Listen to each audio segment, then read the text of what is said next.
এখন আমাদের বাড়ির ছাদে আছি। ছাদের উপরে যে ছোট ছোট গাছ, এই যে ফুল গাছটা দেখতে কত সুন্দর লাগছে। এই যে তুলসী গাছ আছে, আপনারা তুলসী গাছেরই খাইতে পারেন, এই পাতা দিয়া ছেঁচা রস বানায় খাইতে পারেন। এই যে পাথর চুনা গাছ আছে, হ্যাঁ, যাদের শরীর কষা হয় তারা এটা লবণদা চাওয়ায় খাইতে পারেন। এইখানে সব ঔষধীয় গাছ। এই যে নিম গাছ আছে, নিমের পাতা খাইতে পারেন।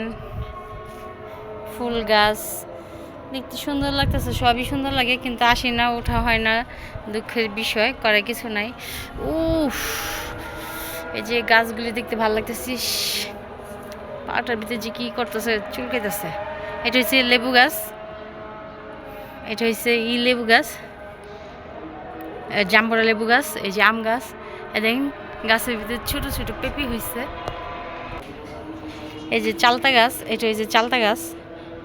চালতা গাছে দেখেন একটা ফুল ধরছে, একটা গাছ একটাই ফুল। এই যে মেহেদি গাছ, মেহেদি গাছ দেখছেন। আর এটা হচ্ছে করমচা গাছ, করমচা টক লাগে, মাছ দিয়ে রান্না করে খায় ভালো লাগে।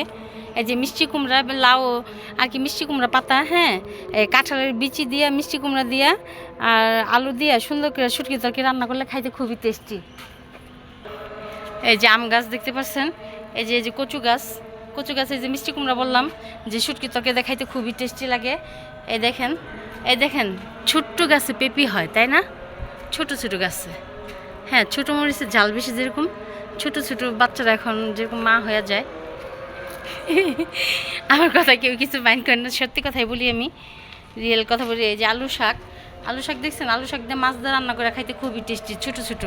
এই দেখেন পুঁই গাছ, হ্যাঁ, পুঁই শাক কত বড় বড় পাতা, এই পাতা দিয়ে সুন্দর করে বড়া ভাইজা ভর্তা বানায় খাইলে ভালো লাগে। কিন্তু আমি জানি না, আন্তাজি বলতেছি পুঁই শাকের পাতা দিয়ে সবজি খেতে বেশি মজা, খুবই টেস্টি।